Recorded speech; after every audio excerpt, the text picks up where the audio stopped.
परदेशको आवश्यकता छैन। यसलाई चाहिँ हामी पाल्न सक्दैनौँ। प्रधानमन्त्री आउनुहुन्छ लुसुक्क लुकेर उता कोठाबाट भागिहाल्नुहुन्छ। नेपाली काङ्ग्रेस बालुवाटारको गेटमा धर्ना बसेर 32 सिटले कतिवटा मन्त्रीले देउला र खाउला भनेर बसिया छ। एकजना नेपालीको टाउकोमा 71,319 रुपियाँ पर्छ। म यो सरकारलाई के भनिरहेको छु भने यहाँ विदेश जाने सङ्ख्या पनि बढेको छ, वैदेशिक ऋण बढेको त्यो पैसा चाहिँ कहाँ गयो? बालुवाटारको ढोका बन्द भएपछि हारगुहार गर्दै हस्याङ फस्याङ गर्दै रोदन क्रोदन गर्दै बालकोटको बारदलीमा प्रचण्ड आइपुगेको होइन, देखे होइन? जनता समक्ष राखिएको घोषणापत्र निर्माण गर्दै गर्दाको संयोजक भएको नाताले मैले भन्ने कुरा के हो भन्दा हामीले जनताको बिचमा राखेका वचनका कुराहरू पनि त्यहाँ समाविष्ट हुन्छन्। कुनै पनि दलको जुन घोषणापत्र हुन्छ त्यो एउटा मिथ हो, एउटा कागजको खोस्टो हो।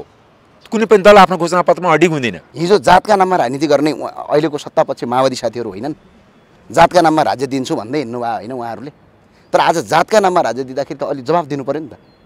अहिले त सरकार उहाँकै छ, उहाँले त जवाफ दिनु पऱ्यो नि। उहाँहरूको अहिले बालुवाटारमा हेर्नु त रसकसी 5 होइन 3मा भयो, 3मा मान न भनेको छ, बार्गेनिङ हेर्नु त। आज यस प्रकारको तमासा यो देशको शिर निउरिएको छ।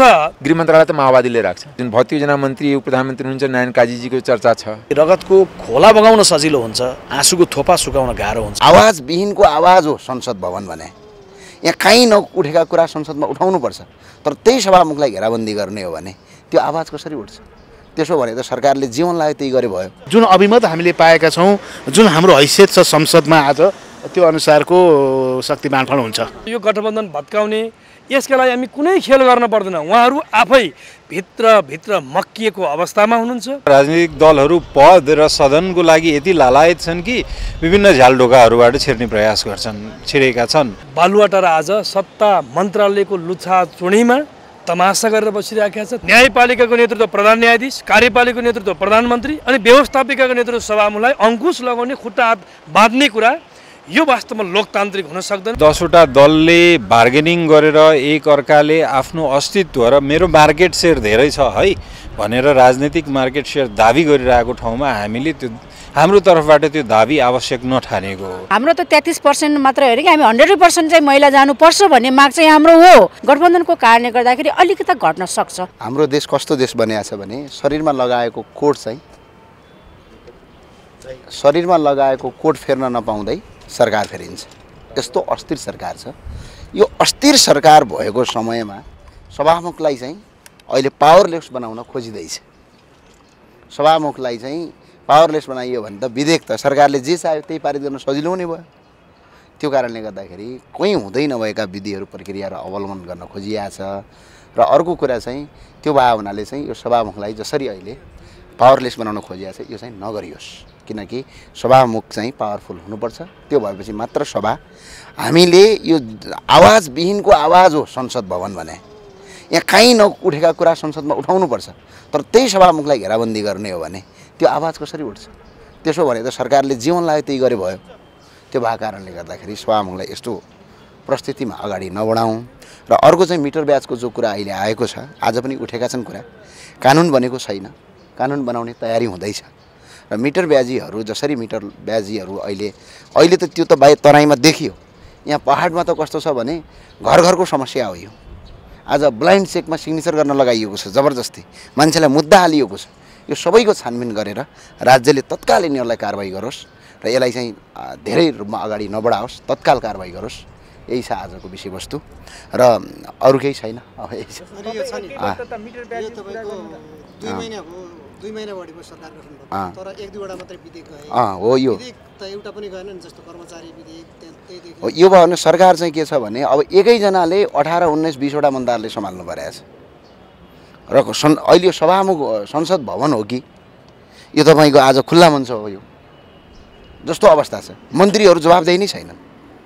त्यहाँ कुरा उठाइन्छ, उठाएको कुरा कोही कतै कार्यान्वयन छैन।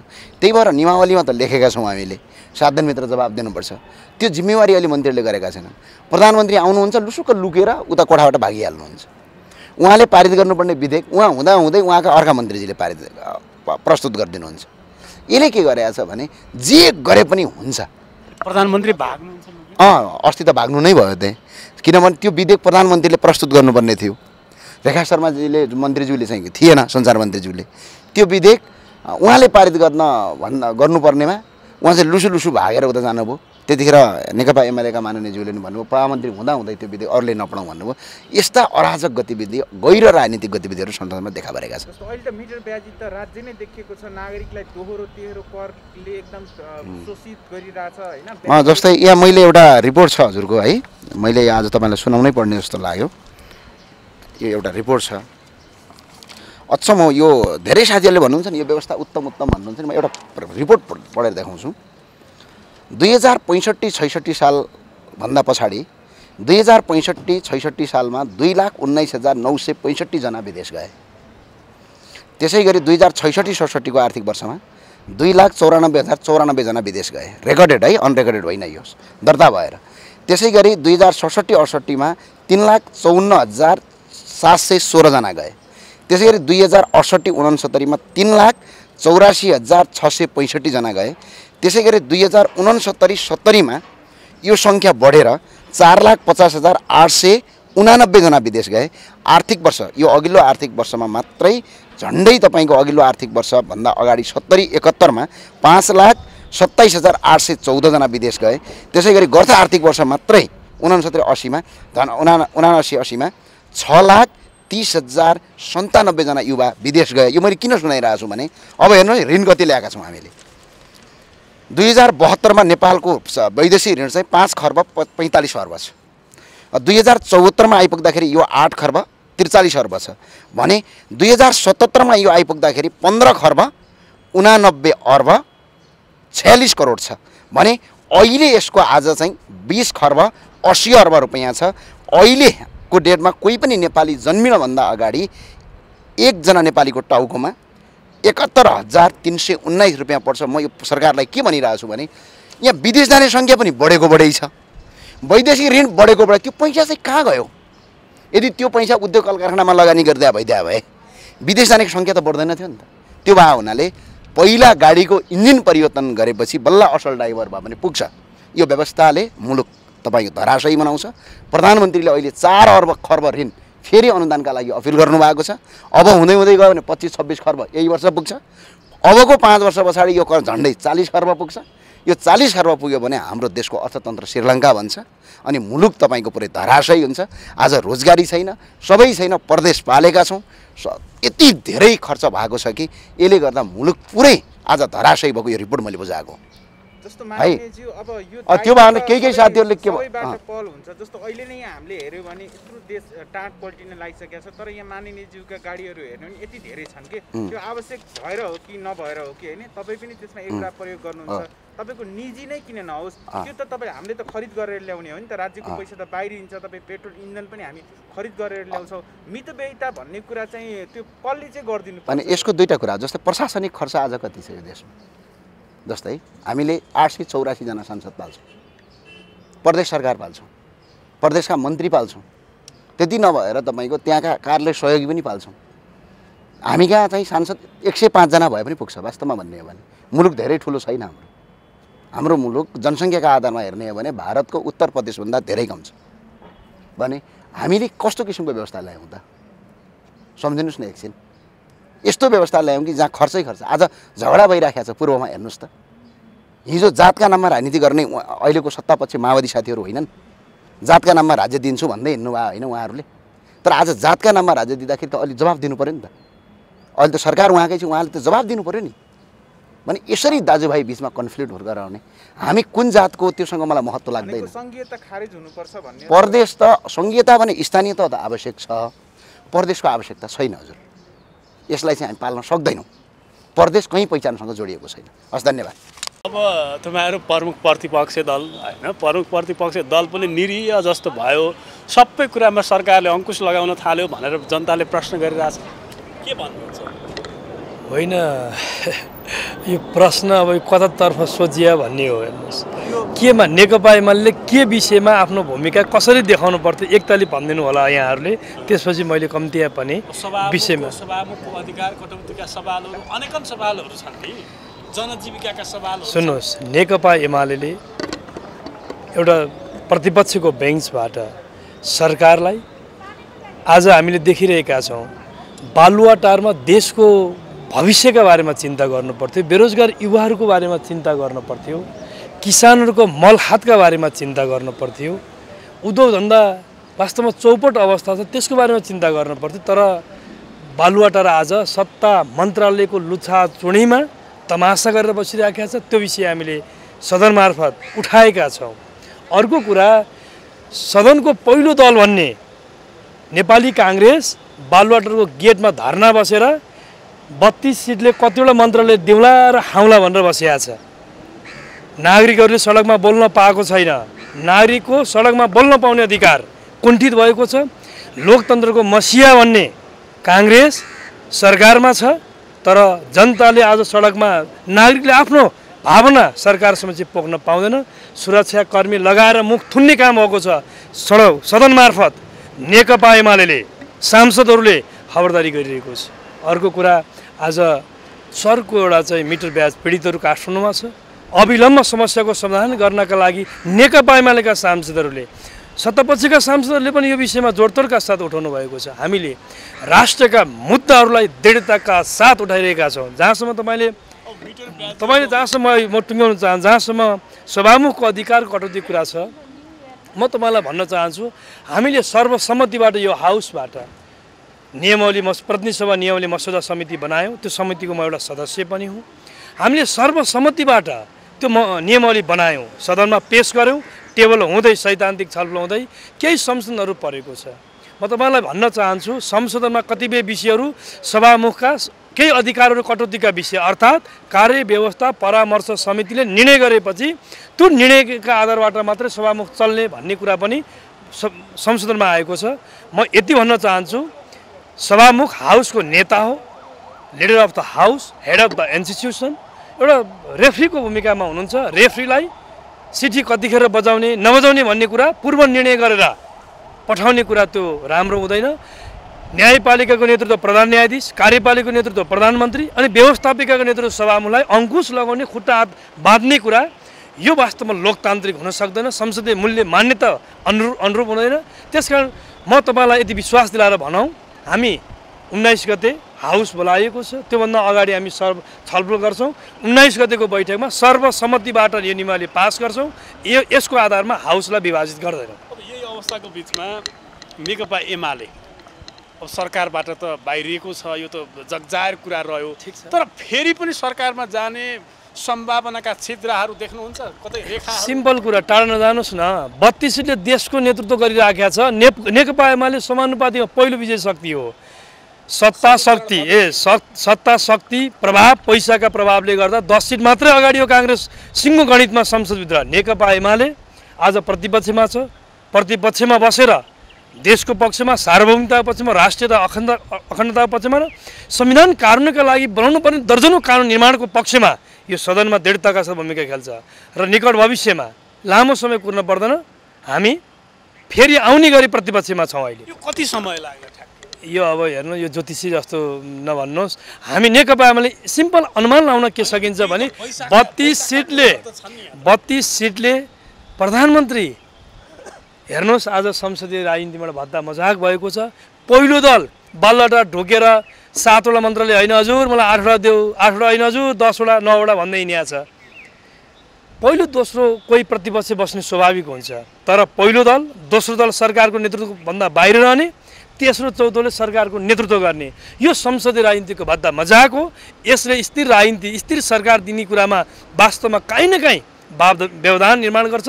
त्यसकारण मलाई लाग्छ निकट भविष्यमा भित्र काङ्ग्रेसको एउटा तबकासँग बसेर छलफल गर्नु भएको छ। हामीलाई अहिले त्यो जरुरी छैन। हामी यो गठबन्धन भत्काउनका लागि म यति भन्न चाहन्छु, यो गठबन्धन भत्काउने यसका लागि हामी कुनै खेल गर्न पर्दैन। उहाँहरू आफै भित्र मक्किएको अवस्थामा हुनुहुन्छ।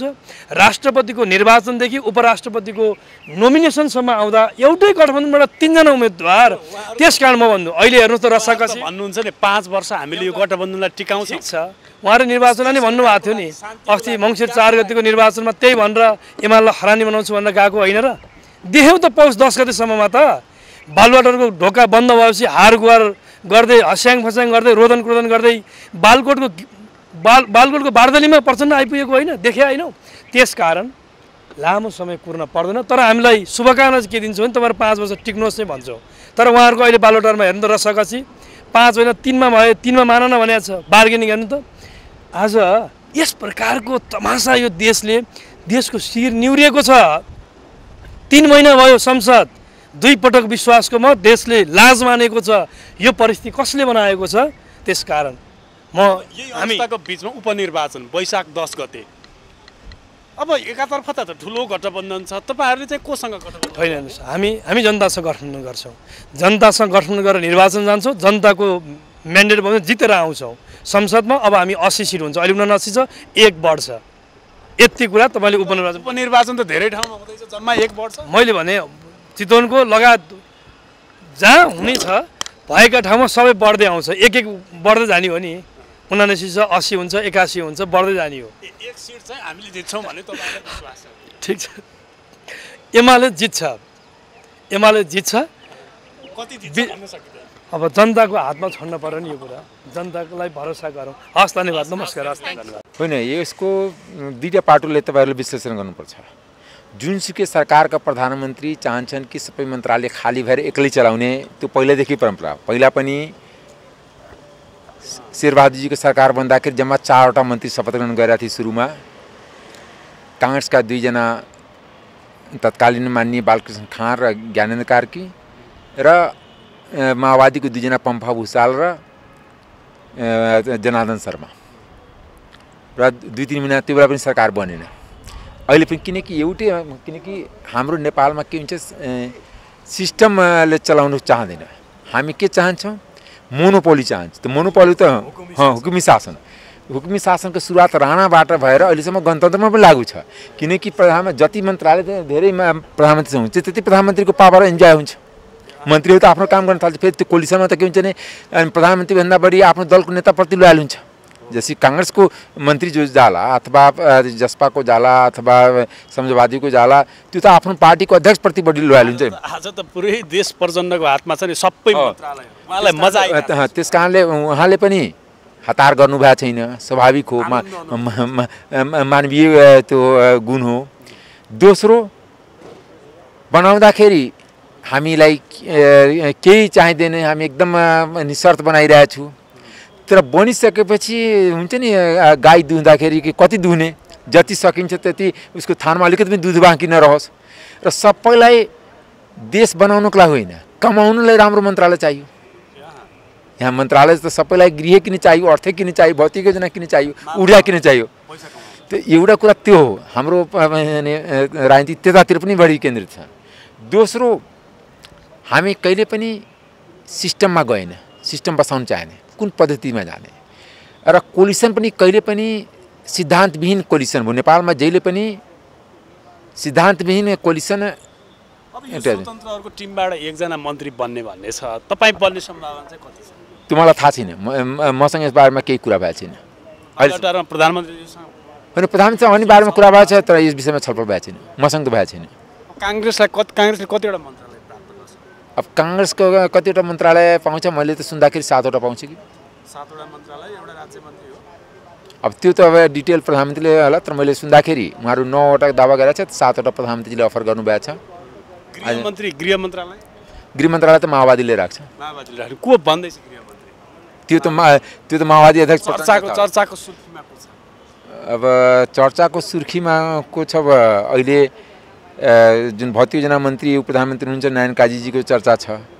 फेरि कसैले शक्ति बस्नेतजीको पनि चर्चा गर्छ। त त्यो चर्चामा त जानु हुँदैन हामी जस्तो मान्छेले। बाहिर पनि चर्चा चाहिँ नारायण काजीले भौतिक पूर्वाधार छोड्ने, समाजवादीले भौतिक पूर्वाधार प्राप्त गर्ने, अनि नारायण काजी चाहिँ गृहमन्त्री होइन। भौतिक पूर्वाधारको माथि त कतिको दावा छ, जसपाको पनि दावा छ, समाजवादीको पनि दावा छ। कसले पाउने त्यो त अहिले 3 बजेदेखि बैठक छ, त्यसमा थाहा हुन्छ, आज थाहा हुन्छ। जनताबाट म्यान्डेट प्राप्त गर्नु पनि नपर्ने, नेताबाट म्यान्डेट प्राप्त गरेर राष्ट्रिय सभाको सदस्य बन्ने, अनि त्यसपछि मन्त्री पनि ठुलै खाने, अनि जनताबाट म्यान्डेट भएका माननीय जीवहरूले चाहिँ के हेरेर बस्ने?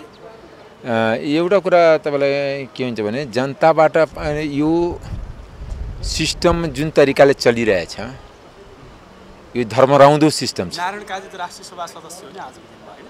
होइन त्यो त अब उहाँको पार्टीले तय गर्नु, म यसमा टिका टिप्पणी गर्नु उपयुक्त मेरो हुँदैन। तपाईँहरूको लोकतान्त्रिक मूल्य मान्यतामा तपाईँहरूको पनि होइन, एउटा कुरा के भने अनि अरूको पार्टीको बारेमा गर्नु के होइन, यो खास भन्नुहुन्छ भने त म त भन्छु, म त त्यो होइन स्वतन्त्र होइन होइन होइन मेरो त क्लियर छ कि 100 जना मात्र सांसद हुनुपर्छ, निर्वाचन हुन्छ, समानुपातिक सिस्टम हुनै पर्दैन, मनोनयन सिस्टम हुनै हुँदैन यदि रियल लोकतन्त्रको हो भने।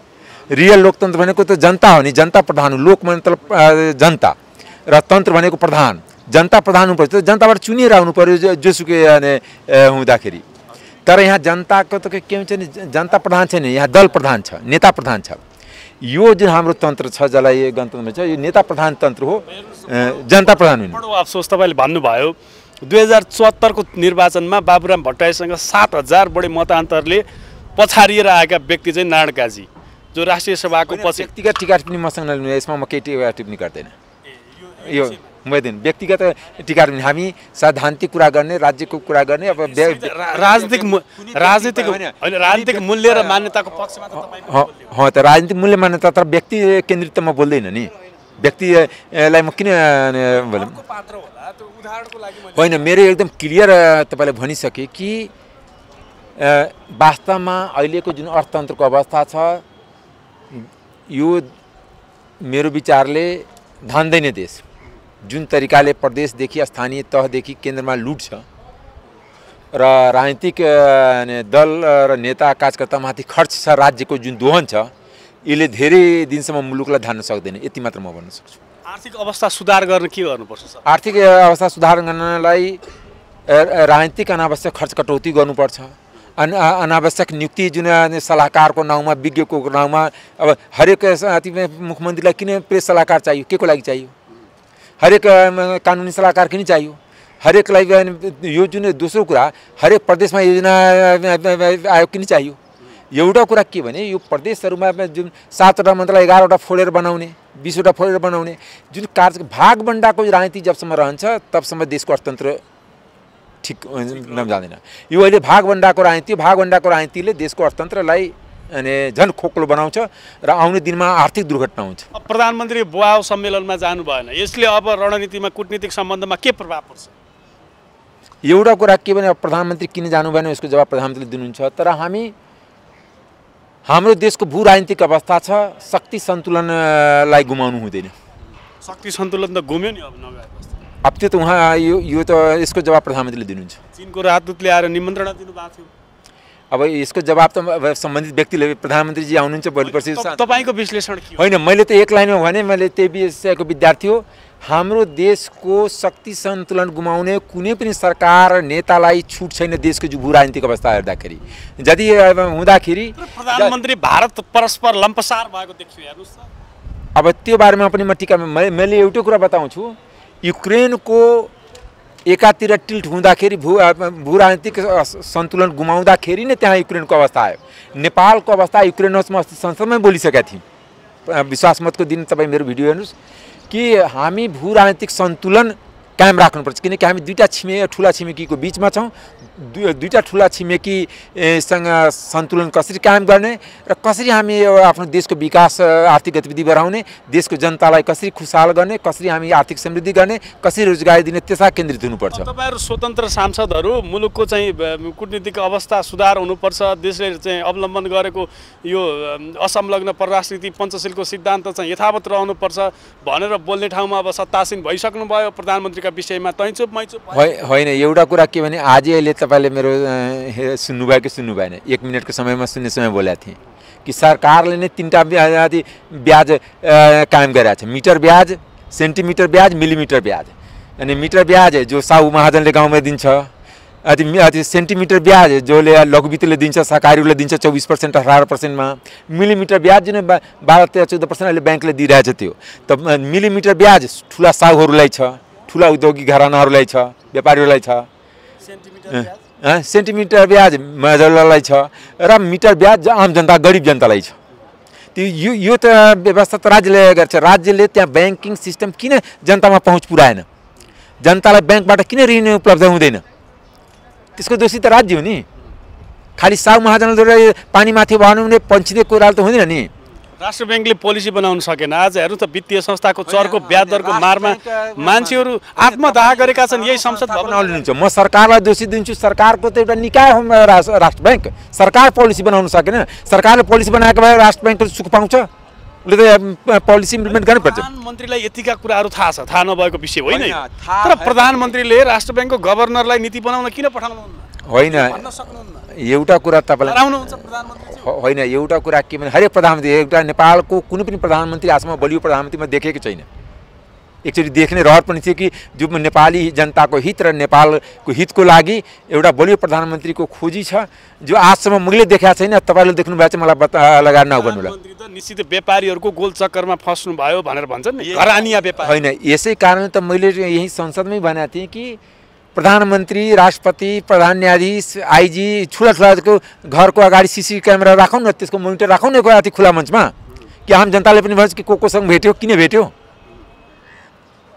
त्यस कारणले लोकतन्त्र भनेको एउटा पारदर्शी व्यवस्था हो। लोकतन्त्र पारदर्शी नभइकन लोकतन्त्र मजबुत हुन सक्दैन। नेपालमा केही पनि पारदर्शी छैन। दुःखद कुरा नि। अब तपाईँहरू स्वतन्त्र जनताले हेरिरहेको, ध्यान दृष्टिले हेरिरहेको व्यक्ति प्रतिपक्ष बलियो प्रतिपक्ष बन्नु होला भन्ने जनताको कत्रो विश्वास थियो। अन्तत विश्वासको मत दिएर त्यसमा पनि कुठाराघात होइन। एउटा कुरा तपाईँले जुन भन्नुहुन्छ कि यो तपाईँको भाषा हुनसक्छ, तर संसदको अहिलेसम्म जति काम कारवाही चलेछ, जति मैले बोल्ने मौका पाएको छु, सधैँ त मैले नि बोल्न पाउँदैन नि, अनि पाएको छु, जनताको सरोकार र राष्ट्रको सरोकार विषय बाहेक मैले केही बोलेकै छैन। तपाईँ गएर भिडियो हेर्नुहोस्, आर्काइभमा छ। र मैले लाग्छ आफ्नो संसदीय भूमिका ठिक ढङ्ग से निर्वाह गरिरहेको छु। हिजोको दिनमा पनि गरिरहेको थिएँ, त्यस कारण पार्टीलाई झकझक्याउने कुरामा कुनै कन्जुस हुँदैन, कहिले पनि कन्जुस गरेको छैन। त्यो प्रधानमन्त्रीको विश्वास मत दिने दिन पनि भनेको थिएँ मैले। यहाँसम्म भनेको थिएँ कि उहाँले पहिलाचोटि राखेर कि यसको 50% तपाईँ गरिदिनु भयो, त्यही दिन तपाईँलाई तपाईँको नाउँ स्वर्ण अक्षरमा लेखिन्छ। उहाँले जुन प्रतिबद्धता व्यक्त गर्नुभएको थियो विश्वास मत लिँदाखेरि पहिलोचोटि, जुन बेला एमालेसँग कोलिसन थियो, त्यही बेला पनि मैले भनेको थिएँ कि प्रधानमन्त्री यति भन्नु पर्दैन, 50% मात्र गरिदिनुहोस्। मैले तपाईँसँग डिस्टिङसन खोजेको होइन, 100% खोजेको होइन। त्यस कारणले यो जुन हो त्यो सेकेन्ड डिभिजन पनि हुँदैन, यहाँ त थर्ड डिभिजन पनि हुन गाह्रो।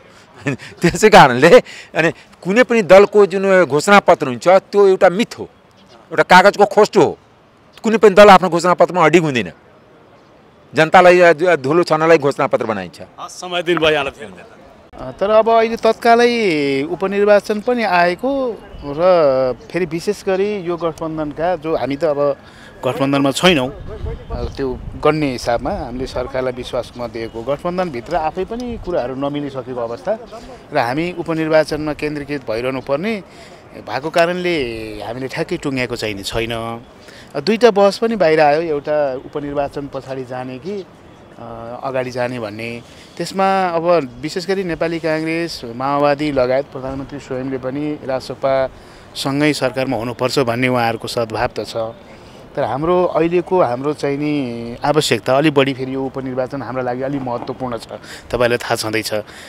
त्यस हिसाबमा पनि संवाद चाहिँ नि जारी छ, तर टुङ्गेको छैन। मलाई लाग्छ आजभोलि हामीले यो टुङ्गिन्छ, सरकार पनि टुङ्गिहाल्छ। शीर्षस्थ नेताहरूको सद्भाव त छ भन्नुभयो, तर मन्त्रालय, महत्त्वपूर्ण मन्त्रालय, तपाईँहरूले ताकेको मन्त्रालय, खोजेको मन्त्रालय, हिजो पाएको मन्त्रालय नदिएर हो कि के हो?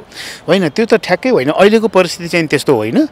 हामीले चाहिँ नि कमसेकम कसरी गर्ने होला भन्दाखेरि एउटा हाम्रा अब त्यो त भइ नै हाल्छ। एउटा पार्टीले आफ्नो मुद्दाका हिसाबमा, क्षमताका हिसाबमा तत्त मन्त्रालयमा जाने भन्ने चाहना त रहन्छ। तर सबै चाहनाले मात्रै, किनभने हामी यो खालको अवस्थामा छौँ कि एउटा सहमति, सहकार्य गर्नुपर्ने अवस्था हुँदाखेरि त्यसमा चाहिँ त्यति धेरै मन्त्रालयहरूमा चाहिँ विवाद छैन। मुख्य कुरा चाहिँ गठबन्धनले पनि नटुङ्ग्याइरहेको अवस्था र हामी पनि त्यसलाई भन्दा हाम्रो प्राथमिकतामा पार्टीको सङ्गठन विस्तार, उपनिर्वाचन परेको कारणले गर्दाखेरि एक दुई दिन समय लाग्ला। मन्त्रीमण्डलको भाग खोजिरहेका सबै दलहरू एक ठाउँमा बसेर बालुवाटारमा त्यो छलफल चलाइरहेको बेला राष्ट्रपा चाहिँ कहाँ हरायो भनेर जनताले खोजिरहेको छ। होइन, हामीलाई हो, हामीलाई उहाँहरूले त्यो बैठकमा आउनको लागि त अनुरोध त गर्नुभएको छ। तर हामीले स्थिरताका लागि, मुद्दाका हिसाबमा यो प्रधानमन्त्रीलाई विश्वासको मत दिएको हो। तर त्यो गठबन्धनमा चाहिँ हामी छैनौँ। हिजो पौष 10 मा जुन एउटा सहमति सहकार्य गर्दाखेरि त्यो गठबन्धन निर्माणमा हाम्रो भूमिका थियो र हामी त्यहाँ गठबन्धनमा थियौँ। यो चाहिँ नि त्यो इतरको गठबन्धन भएको भएर हामीले गठबन्धनमै चाहिने हामी अरू 10 दल जस्तै छौँ भनेर भनिसकेका छैनौँ। त्यसरी गठबन्धनमा रहनु पर्यो भने पार्टीमा निर्णय गरेर छलफल गरेर हुने कुरा भयो। तपाईँहरूको उपनिर्वाचनसम्म सरकारमा जाने नजाने मन्त्रीमण्डलमा भाग हिस्सेदारी लिने मन्त्री खाने नखाने निर्णय चाहिँ भएको छैन। होइन उपनिर्वाचनसम्म नजाने भन्ने होइन, अहिले पनि संवाद भइरहेको छ। दुईटा हामीसँग अप्सन छ, एउटा निर्वाचन पछाडि जाने अथवा अगावै जाने। त्यसमा हामी पनि छलफल गर्दैछौँ। अप्सन के हो त? अप्सनको यो पहिलो अप्सन तपाईँहरूले भन्नुभयो अहिले नै मन्त्रीमण्डल सहभागी हुने, त्यो छलफल गर्दैछौँ। कुन कुन माग हो तपाईँहरूको? होइन, माग त आफै सरकारमा जानलाई माग त के हुन्छ र मन्त्रालय मिलाउने कुरा भयो। त्यो चाहिँ नि म फेरि आफ्नो व्यक्तिगत रूपमा पनि मेरो बुझाइ चाहिँ नि के हो भने लोकतन्त्रमा शक्तिको बाँडफाँड उपयुक्त र न्यायसङ्गत भएन भने त्यो लोकतान्त्रिक प्रक्रिया चाहिँ अवरुद्ध हुन्छ भन्ने मेरो बुझाइ हो। यस अर्थमा जुन अभिमत हामीले पाएका छौँ, जुन हाम्रो हैसियत छ संसदमा आज, त्यो अनुसारको शक्ति बाँडफाँड हुन्छ। शक्तिको बाँडफाँड न्यायसङ्गत हुनुपर्छ भनेको चाहिँ त मालदार मन्त्रालय प्राप्त गर्नु होइन। हामी त यो भाषा म बुझ्दिनँ। यस्तो भाषा हेर्नुहोस्, अब यो मन्त्रालय सबै राम्रा हुन्, सबै मन्त्रालयको आफ्नो कार्यक्षेत्र छ, सबैको आफ्नो महत्त्व छ। होइन, त्यो पनि बुझ्दिनँ म। त्यो बनाइएको हो क्या। यो हामी जबरजस्त हामी बनाउँछौँ नि त, कसैलाई ठुला कसैलाई महत्त्व कसैलाई राम्रो बनाउँछौँ। प्रत्येक मन्त्रालयको आफ्नो भूमिका छ, आफ्नो जिम्मेवारी छ, त्यसले काम गर्ने क्षेत्र छ। हस्। अब यस्तो हो, यसलाई एकदम ढिलो भएको भन्ने या चाहिँ ठिकै समयमा भइरहेको छ भन्ने भन्दा पनि यो बिचको अवस्था हो। किनभने निर्वाचनमा जाँदै गर्दा एक खालको गठबन्धन थियो, त्यही गठबन्धनको निरन्तरता मङ्सिर 4 पछि चुनावको परिणामपछि पनि भएको थियो भने सरकार एक खालको आकार भइहाल्थ्यो। पुसको 10 गते नयाँ गठबन्धन बन्यो, त्यसको निरन्तरता थियो भने पनि सरकार या त्यो सरकारको नीति कार्यक्रम छँदै थियो। तर फेरि पछि राष्ट्रपतिको निर्वाचनमा आइपुग्दै गर्दाखेरि पुरानै गठबन्धन बिउतेको अवस्था भयो। त्यसकारण यो जुन सङ्क्रमण काल देखियो नि, सरकार गठन या गठबन्धन बन्ने भत्किने जे देखियो, त्यसले चाहिँ यो समय लाग्ने कुरो स्वाभाविक हो। त्यसकारण अहिले चाहिँ हामी अब टुङ्ग्याउने क्रममै छौँ र सरकारको नीति तथा कार्यक्रमको बारेमा पनि मस्यौदामाथि छलफल भइरहेको छ। मन्त्रीहरूको चयनको सन्दर्भमा पनि दुईटा कुरा भइरहेको छ। एउटा चाहिँ सहमतिपूर्वक गठबन्धन दलहरूको बैठकबाट कुन दलले कुन मन्त्रालय लिने, कतिवटा लिने भन्ने टुङ्गो। अर्को चाहिँ त्यो टुङ्गो गर्दै गर्दाखेरि हाम्रो पार्टीभित्र आफ्नो पार्टीभित्रबाट नाम प्रस्तावित गर्ने विषय। त्यसकारण अहिले चाहिँ के भन्दाखेरि भने सरकार, अघिल्लो सरकार कमरेड प्रचण्डले नेतृत्व गरेको सरकारबाट एमालेको बहिर्गमन भएको र अहिले कङ्ग्रेस सहितको सहभागितापूर्वक बन्दै गर्दाखेरि जे समय त्यसमा लागेको छ, त्यो समयको कारण यो ढिलो हुने कुरालाई स्वाभाविक मान्नुपर्छ। र राष्ट्रपतिको निर्वाचन सकिएर विश्वासको मत सकिसके पछाडि सम्माननीय प्रधानमन्त्रीले विश्वासको मत लिइसकेपछिको यो हप्ता चाहिँ घनीभूत छलफलहरू भएका छन् र अबको केही दिन भित्रैमा तपाईँहरूले मन्त्रीमण्डलको घोषणा पनि पाउनुहुन्छ र तपाईँहरूले चाहिँ यो सरकारको नीति तथा कार्यक्रम पनि प्राप्त गर्नुहुन्छ। काङ्ग्रेसले कतिवटा मन्त्रालय प्राप्त गर्दैछ? अब नेपाली काङ्ग्रेस पार्टीले सङ्ख्यात्मक हिसाबले अहिले नै 7-8 भनेर सार्वजनिक रूपमा औपचारिक रूपमै भन्ने कुरो सायद उचित हुँदैन। तर के हो भने नेपाली काङ्ग्रेस पार्टी यो संसदमा रहेकै सबैभन्दा ठुलो दल हो। सरकारमा रहने दल मात्रै होइन कि संसदमै रहेको सबभन्दा ठुलो दल हो। त्यस हिसाबले नेपाली काङ्ग्रेस पार्टीले ठुलो जिम्मेवारी सम्हाल्छ नै। तर सँगैमा के हो भन्दाखेरि भने सानो दल मात्रै गयो भने जसको थोरै सांसद हुनु होला, तर उहाँको पनि यो सरकार निर्माणमा यो स्थिरताको लागि उहाँहरूको पनि उत्तिकै महत्त्वपूर्ण भूमिका छ। चाहिँ नेपाली काङ्ग्रेस पार्टीले यो बेलामा हामी यति लिन्छौँ या लिनै पर्छ र सार्वजनिक त्यसलाई बहसको अडानको विषय बनाउने भन्दा पनि सानो भनिएको आकारको दलको पनि उत्तिकै महत्त्वपूर्ण भूमिका सरकारको स्थिरताको लागि छ। त्यसरी उहाँहरूलाई पनि विश्वासमा लिएर जान बरु 2 दिन समय लगाउँ, तर साथीहरू सबैलाई विश्वासमा, दलहरू सबैलाई लिएर जाउँ भन्ने कुरामा काङ्ग्रेस ध्यान दिन्छ। अब यो विधेयकका सवालमा, टिआरसी विधेयकका सवालमा यो घनीभूत रूपमा छलफल भइरहेको विषय, यस विषयमा चाहिँ काङ्ग्रेस धेरै ठाउँमा चुक्यो। अब यसो छ, यसबारेमा हामीले हाम्रो धारणा विगतदेखि नै राखिआएका छौँ कि यो शान्ति प्रक्रियाको नेतृत्वकर्ता नेपाली काङ्ग्रेस पार्टी हो र शान्ति प्रक्रियाको अधुरो कामहरू मध्ये सत्य निरूपणको काम बाँकी छ, बेपत्ताको छानबिन सम्बन्धी काम बाँकी छ, त्यस सम्बन्धी विधेयक संसदमा प्रक्रियामा छ। त्यसबारेमा हामीले हाम्रो धारणा राखेका पनि छौँ र नेपाली काङ्ग्रेस पार्टी चाहिँ संसदमा उभिएर केही दिन अगाडि मैले बोल्दा पनि भनेको थिएँ कि रगतको खोला बगाउन सजिलो हुन्छ, आँसुको थोपा सुकाउन गाह्रो हुन्छ भन्ने एउटा भनाइलाई। त्यस कारण अहिले पीडितहरूको भावनालाई गाँच्न सकिएन भने, पीडितहरूलाई पनि सहमतिमा लिन सकिएन भने यो अधुरो हुन्छ। त्यसैले अहिले हामी नेपाली काङ्ग्रेस पार्टी त्यसमा गम्भीर छौँ र अहिले तपाईँहरूको यहाँ संसद चलिरहँदै गर्दा यहाँबाट निक्लेर पार्टीको संसदीय दलको कार्यालय सिंहदरबारमा जाँदैछु, जहाँनिर हामी पीडित पक्षसँग पनि साथीहरूसँग छलफल गर्दैछौँ। त्यसैले नेपाली काङ्ग्रेस पार्टीले पीडितहरूलाई पनि विश्वासमा गाँसी राखेरै विगतका चाहिँ द्वन्द्वकालीन चाहिँ पीडाहरूलाई हामी कसरी चाहिँ विस्मृतिमा लिएर जान सक्छौँ भन्ने विषयमा नेपाली काङ्ग्रेस पार्टी गम्भीर छ। द्वन्द्व पछाडि संविधान सभामा गयौँ, संविधान सभाले दिएको राज्य व्यवस्था पनि सबैको साझा हो र त्यसले छोडेर गएका चोट, त्यसले छोडेर गएका पीडा पनि साझा हुन् र द्वन्द्वमा जसले पीडा बिहोर्नु भएको छ यो पक्ष या त्यो पक्ष या निरपेक्ष सबैलाई मलम लगाउन सकिने गरी सोचाइहरू बनाउनुपर्छ। त्यसका लागि आवश्यकता अनुसार अहिले आएको विधेयकमा संशोधन प्रस्तावमा जानुपर्ने खण्ड आयो भने पनि आजको छलफल पछाडि हामीबाट निष्कर्षमा पुग्छौँ। सरकार गठन गर्ने क्रममा होइन, यसलाई पूर्णता दिने क्रममा चाहिँ 10 दलको यो साझा न्यूनतम नीति तथा कार्यक्रम कस्तो हुन्छ? अब सरकारको न्यूनतम नीति तथा कार्यक्रम अहिले प्रस्तावित मात्रै छ। अहिले तपाईँहरूलाई सरसर्ती भन्दै गर्दाखेरि अहिलेको संविधानको रक्षा, लोकतन्त्रको सुदृढीकरण, लोकतान्त्रिक गणतन्त्रलाई बलियो बनाउने विषय राजनैतिक रूपमा हुन्छन् भने अहिलेको सन्दर्भमा चाहिँ जे जस्ता चाहिँ आर्थिक रूपमा चाहिँ विषमता देखिएको छ या आर्थिक रूपमा जे जस्तो चाहिँ निराशातर्फ जाने हो कि मुलुक भन्ने चित्र देखिएको छ, मुलुकको अर्थतन्त्रलाई उकास्ने सन्दर्भमा के कस्ता कार्यहरू बनाउन सकिन्छ भन्ने विषयहरू त्यसमा समाविष्ट हुन्छ।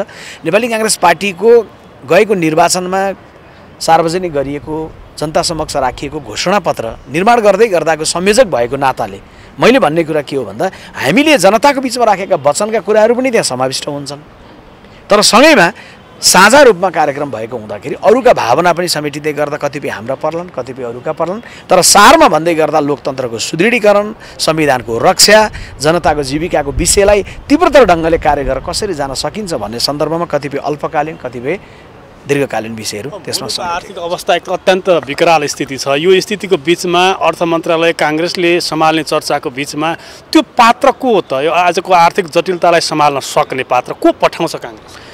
नेपाली काङ्ग्रेस पार्टीले अब यो मन्त्रालय नै चलाउने गरी टुङ्गो लागिसकेको छ, त्यसकारण फलानु नै मन्त्री बन्दै हुनुहुन्छ भन्ने हिसाबले त बोल्ने बेला भएको छैन।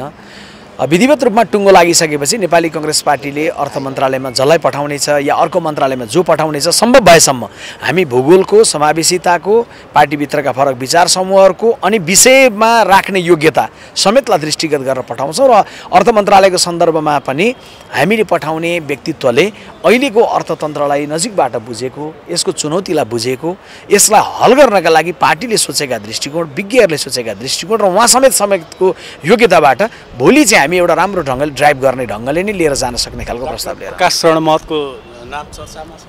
स्वाभाविक हो, उहाँ पार्टीको एउटा नेता हुनुहुन्छ, अरू नेताहरूको पनि नाम चर्चामा छ। तपाईँहरूले सोचे जस्तो अहिले तपाईँले भने जस्तै उहाँकै पनि सम्भावना हुनसक्छ या अरू कोही पनि नाम चाहिँ अर्थमन्त्रीको लागि योग्य साथीहरू हुन सक्नुहुन्छ। एउटा मन्त्रालय चलाउन 1 दर्जनभन्दा बढी योग्य साथीहरू अहिले उपस्थित रहेको बेलामा कसको नाम आउँछ भन्ने कुरा के छ भन्दा पनि महामन्त्रीज्यू यो आर्थिक जटिलतालाई सुधार गर्न सक्छ कि सक्दैन, मुलुकलाई चाहिँ एउटा गति दिन सक्छ कि सक्दैन आर्थिक दृष्टिकोणबाट भन्ने सवाल नै प्रमुख रह्यो। निश्चय नै तपाईँहरूको जसको चासो छ सबैको। ठिक छ, नेपाली काङ्ग्रेस पार्टीले पठाउने अर्थमन्त्री अहिले नै मैले यहाँ बोलेर अनि तपाईँहरूले सोधेर अहिले नै टुङ्ग्याउन सकिने भए त यो संवाद जति छलफल गरे पनि हुन्छ, तर के छ भने यसको निश्चित मर्यादित प्रक्रिया हुन्छ। पहिला दलहरूको बिचमा कुन मन्त्रालय कसले लिने, कति सङ्ख्या लिने भन्ने विषयलाई टुङ्गो लाग्न दिनुहोस्। त्यो टुङ्गो लागिसके पछाडि नेपाली काङ्ग्रेस पार्टीको तर्फबाट हामी पार्टीको नेतृत्व पङ्क्तिकाहरू हामी बस्छौँ पार्टीको आदरणीय सभापतिजीको नेतृत्वमा र त्यस पछाडि हामीले पनि त्यहाँ विभिन्न नामहरूको बारेमा छलफल गरिरहेकै छौँ। तपाईँहरूले सुन्दै गर्दाखेरि जो आउनुहुन्छ उपयुक्त पात्र आउनुहुन्छ र जो पात्र आउँदै गर्दाखेरि पनि उहाँ केवल एकजना आउनुहुन्न, सिङ्गो काङ्ग्रेस पार्टीको त्यहाँ चाहिँ दृष्टिकोण बोकेर आउनुहुन्छ। अझै घोषणापत्र समितिको संयोजक भएको नाताले मैले भन्ने विषय के हो भने हिजो जनताको बिचमा राखिएको जे वचनबद्धता छ त्यो दस्तावेजसहित कमन मिनिमम प्रोग्रामलाई पनि सँगसँगै बोकेर आउनुहुन्छ। हस्, सबैलाई धेरै धन्यवाद। माननीयजी स्वागत छ यहाँलाई। धन्यवाद। अब राष्ट्रिय स्वतन्त्र पार्टी विश्वासको मत दिइसके पछाडि अब यो सरकार गठनको यो प्रक्रियामा मन्त्रीमण्डलमा समावेश हुने कि नहुने? हुने हो। समावेश हुने हो, तर अब कुन पोर्टफोलियोमा जाने र कुन मितिदेखि जाने भन्ने कुराको औपचारिक निर्णय हुन बाँकी छ। त्यो औपचारिक निर्णय भएपछि सबै कुरा सार्वजनिक भइहाल्छ। तर हुने नहुने कुरामा हामी सकारात्मक हुन्छौँ भन्ने कुरामा। अब यही बिचमा अब तपाईँ जनताले अनुमोदित गरेको पात्र, माननीय प्रत्यक्ष निर्वाचित गरेको पात्र, तपाईँहरूको सभापति, यो कानुनी प्रक्रियाको बावजुद, कानुनी अडचनका बावजुद उहाँ चाहिँ आफ्नो मन्त्री पद पनि गयो, माननीय पद पनि गयो। तर यहाँ केही पात्रहरू छन् गृहमन्त्रीको लभिङमा अहिले चलिरहेका, जो जनताले अस्वीकृत गरेका, अर्को झ्यालबाट राष्ट्रिय सभामा छिरेका र राष्ट्रिय सभाबाट अहिले गृहमन्त्रीसम्मको लभिङमा पुगेका। यो विषयमा तपाईँहरू अलि जल्दो बल्दो तरिकाले चाहिँ प्रस्तुत हुन सक्नु भएन भने जनताको गुनासो छ। यसो हेर्नुहोस्, राजनीतिक फरक राजनीतिक संस्कार भनेकै त्यही हो। जस्तै तपाईँहरूले एउटा परिकल्पना गर्न सक्नुहुन्छ कि हाम्रो सभापतिमा लागेको कानुनी अडचन यदि अरू कुनै राजनीतिक दलको सभापतिमा लागेको भए के हुन्थ्यो? कतिवटा स्थानीय तहमा, कतिवटा राजमार्गहरूमा टायर बोलिसकेका हुन्थ्यो होला, बन्द आयोजना भइसकेको हुन्थ्यो होला। तर हाम्रो दलका सांसदहरूले ट्विट समेत गरेनन्, किनकि हामी संवैधानिक न्याय प्रणाली, संवैधानिक कानुनलाई मान्छौँ। न्याय प्रणाली र सर्वोच्च अदालतले गरेको निर्णयलाई हामीले स्वीकार्यौँ। हाम्रो दुःख थियो, गुनासो थियो, केही हाम्रो त्यहाँ असन्तुष्टिहरू छ। यसमा केही नियोजित कुरा भएको हो, राजनीतिक रूपमा यसमा केही स्वार्थहरू बाजिएको छ भन्ने आशंका पनि छ। तर हामीले त्यसको सार्वजनिक रूपमा कतै पनि विरोध गरेनौँ, किनकि हामी सम्मान गर्छौँ सम्मानित अदालतलाई। त्यहाँ अदालतमा भएका सबै व्यक्तिलाई सम्मान होइन, त्यो अदालतको पद्धतिलाई सम्मान हो, विधिलाई सम्मान हो। तर तपाईँले अघि भन्नुभएको जस्तै कतिवटा राजनीतिक दलहरू पद र सदनको लागि यति लालायत छन् कि विभिन्न झ्यालढोकाहरूबाट छिर्ने प्रयास छिरेका छन् र त्यहाँ आइसके पश्चात उहाँहरूले जनताबाट अनुमोदित नभए पनि त्यो आकाङ्क्षा, त्यो लालसाहरू राखिरहनु भएको छ। त्यो कुरा त सबै नागरिकले हेरिराखेकै छ नि, होइन? त्यसैले त उहाँहरू पटक पटक जनताबाट अनुमोदित हुनुहुन्न, होइन? निर्वाचित हुन सक्नु भइरहेको छैन, पराजित भइरहनु भएको छ र अर्को बाटोबाट आइरहनु भएको छ। त्यो आउनुपर्ने कारण नै उहाँहरूको आफ्नो राजनीतिक संस्कार र गलत राजनीतिक अभ्यासहरू हो र त्यसबाट लिन खोजेको गलत फाइदाहरू हो। अब यही बिचमा वैशाख 10 गतेको यो उपनिर्वाचनमा तपाईँहरूले विश्वासको मत दिइरहँदा के असजिलो वातावरण सिर्जना भएको राष्ट्रपाललाई अब फेरि जनताको बिचमा जान भनेर पनि भन्नेहरू छन्? होइन, हेर्नुहोस्, एउटा कुरा, हामी सरकारमा जाने नजाने कुरा तपाईँको प्रश्न जायज हो। नगएर पनि त सदनमा बस्न सकिन्छ। सदन त विपक्षी प्रतिपक्षको हो नि, सदन सरकारको होइन, सत्तापक्षको होइन। सत्तापक्षको त हुँदै होइन। सदनमा आएर सत्तापक्षले त जवाफ मात्र दिने हो र राजनीतिक र संसदीय अभ्यास प्रतिपक्षले सदनमा गर्ने हो र त्यो अभ्यासले नीतिहरू बनाउने हो र त्यो नीतिको परिकल्पनाहरू कसरी गर्ने भन्ने संसदीय अभ्यासहरू हुन्। हामी त्यो अभ्यास गरेरै पनि राजनीतिक अभ्यास गर्न सक्छौँ, एउटा सीमित दायरामा बस्न सक्छौँ। तर अहिलेको चुनौती के छ भने हामीले जुन प्रतिबद्धता, राजनीतिक प्रतिबद्धताहरू गरेर सदनसम्म पुगेका छौँ, त्यो सबै कुराहरू पूर्ण रूपमा हामीले डेलिभर गर्नको लागि हामीलाई यो सत्ता र सत्ता पक्षको अभ्यास पनि आवश्यक हुन्छ। हामीले सदनमा विरोध मात्र गरेर फेसबुक ट्विटरमा लेखेर मात्र सबै कुरा डेलिभर गर्न सकिँदैन नि। डेलिभर गर्नलाई त हामीले डेलिभर गर्ने त्यो एक्जिक्युटिभ पावर पनि चाहिन्छ हामीलाई। र त्यसको लागि कोही व्यक्तिहरू आफ्नो व्यक्तिगत सम्पत्ति आर्जन र व्यक्तिगत रवाफको लागि जान खोज्छन्। हामीहरू जनताको केही मागहरू, हामीप्रतिको अपेक्षाहरू, हामीले गरेको बाचाहरू त्यो पुरा गर्नको लागि जान चाहन्छौँ। तर जाँदैमा वा नजाँदैमा राजनीतिक अस्तित्वमै प्रश्न आउने कुरा त देख्दिनँ म। अब यही बिचमा 10 वटा दलका ती घटकहरू अहिले बालुवाटारमा कुन मन्त्रालय कसले प्राप्त गर्ने भनेर त्यो भागबण्डाको एउटा किचलो चलिरहेको बिचमा राजसभा चाहिँ त्यहाँ उपस्थित भएन भन्ने भयो। तपाईँहरू आखिर कता हराउनु भयो? हामी हराएको होइन, त्यो हाम्रो फरक अभ्यास मात्र हो। 10 वटा दलले बार्गेनिङ गरेर एक अर्काले आफ्नो अस्तित्व र मेरो मार्केट सेयर धेरै छ है भनेर राजनीतिक मार्केट सेयर दाबी गरिरहेको ठाउँमा हामीले त्यो हाम्रो तर्फबाट त्यो दाबी आवश्यक नठानेको हो। उहाँहरूलाई थाहा छ हामी पार्लियामेन्टमा चौथो शक्ति हो, उहाँहरूलाई थाहा छ हामी अहिलेको गठबन्धनमा तेस्रो राजनीतिक शक्ति हो, त्यसैले गर्दा हामीले त्यहाँ गएर दाबी गरिरहनु आवश्यक छैन। हामी आफ्नै ठाउँबाट पनि सन्देश पठाउन सक्छौँ हाम्रो अपेक्षा के र हामीले यदि अवसर पायो भने हामीले गर्न सक्ने क्षमता के, त्यो कुराको सन्देश पठाइरहेका छौँ। हिजो बालकोटमा पुस 10 मा भएकै सहमति बमोजिम तपाईँहरूले मन्त्रीमण्डल प्राप्त गर्ने स्थिति आयो भने आज पनि सरकारमा जानु हो। त्यो बेला हामी सत्ता गठबन्धनको तेस्रो राजनीतिक शक्ति थियौँ, आज पनि तेस्रो राजनीतिक शक्ति नै हौँ। त्यसैले गर्दा पहिला पाएको हामीले जुन मन्त्रालय पोर्टफोलियो जिम्मेवारी र डेलिभर गर्ने एक्जिक्युटिभ पोजिसनहरू थियो स्वाभाविक रूपमा त्यो अपेक्षा त रहिरहन्छ नि। प्रधानमन्त्री गृह मन्त्रालय दिने पक्षमा हुन्छ होइन, त्यसको निर्णय भइसकेको छैन, त्यसको छलफल भइराखेको छ। त्यो उहाँको फेरि त्यो उहाँको कोर्टमा भएको कुरा हो होइन। त्यसमा कोर्ट भनेको मैले कोर्टको खल्ती भन्न खोजेँ होइन, भलिबलको कोर्ट भन्न खोजेँ होइन। त्यो उहाँको कोर्टमा भएको कुरा हो र त्यो कोर्टमा उहाँको कल हो त्यो होइन। एउटा देशलाई संवैधानिक पद्धति अनुसार देशको एक्जिक्युटिभ चिफ हुनुभएको व्यक्तिको आफ्नो पनि एउटा डिसिजन मेकिङ प्रोसेस र पावर हुन्छ, त्यो अनुसार उहाँले द्याट्स हिज कल। समय दिनुभयो, धन्यवाद धन्यवाद।